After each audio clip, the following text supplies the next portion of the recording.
Cohen, moi je suis tombé des nues en voyant ça. Ça veut dire, alors vous le savez, je mange pas de viande, ça fait 2 ans et demi, mais je pense aux gens qui sont musulmans, je pense aux gens qui sont juifs. C'est qu'aujourd'hui, quand ils mangent un yaourt light, ils mangent du porc.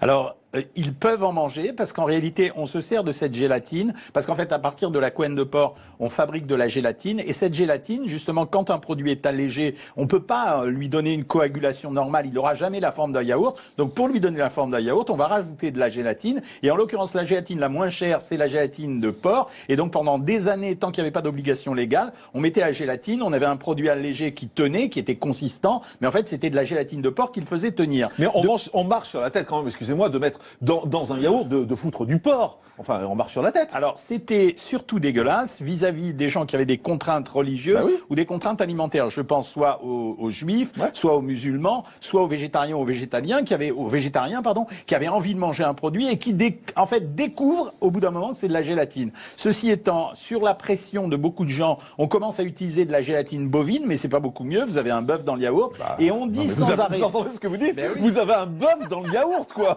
Excusez-moi.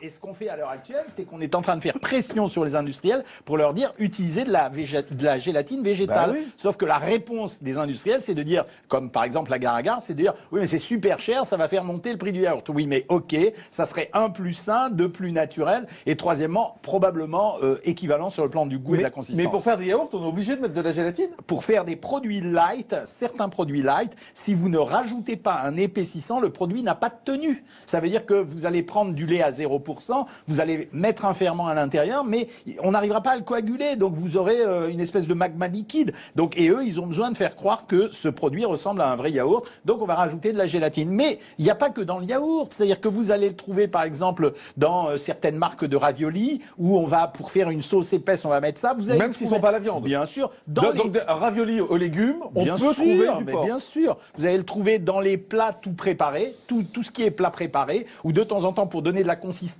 à la sauce parce qu'on n'a pas l'argent pour mettre de la crème fraîche ou pour mettre des produits ou de l'huile ou du beurre, etc. On va rajouter de la gélatine. Donc vous l'avez dans plein de produits. C'est pour ça qu'aujourd'hui, quand vous êtes juif, musulman ou végétarien ou végétalien, vous êtes obligé de regarder sur l'étiquette parce que maintenant, c'est écrit en revanche. Maintenant on est obligé. Il n'y a pas juste écrit gélatine, il y a écrit gélatine de porc. On est obligé gélatine et de préciser l'origine si c'est du beurre, si c'est du porc ou du bœuf. D'accord, mais c'est ou un ou l'autre.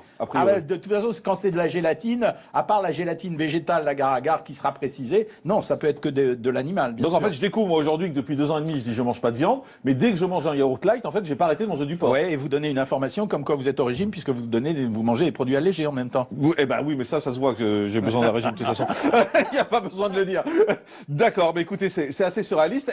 Aujourd'hui, à part la Gare-à-Gare, là, c'est ça ce que vous appelez la Gare-à-Gare, c'est le seul moyen de faire des produits on peut rajouter aussi des amidons transformés, c'est-à-dire l'amidon transformé, c'est le produit qu'on trouve notamment dans les pommes de terre. C'est des sucres qu'on va utiliser, qui vont se mélanger, qui vont épaissir la sauce, comme les ménagères qui utilisent ou les gens qui font la cuisine à la maison, la maïzena ou la farine qui va servir à épaissir un produit. Et dernière question pour conclure, vous dites aux gens aujourd'hui arrêtez de manger du light en fait. Si oui, clairement, arrêtez de manger du light, arrêtez de mettre des édulcorants dans vos produits. On a une nouvelle notion à l'heure actuelle, les édulcorants vous empêchent de manger certes du sucre, mais ils renforcent la tendance à manger du gras. Merci docteur Jean-Michel Cohen, nutritionniste, d'avoir été avec nous avoir appris qu'il y avait un bœuf dans nos yaourts ou du porc dans nos yaourts.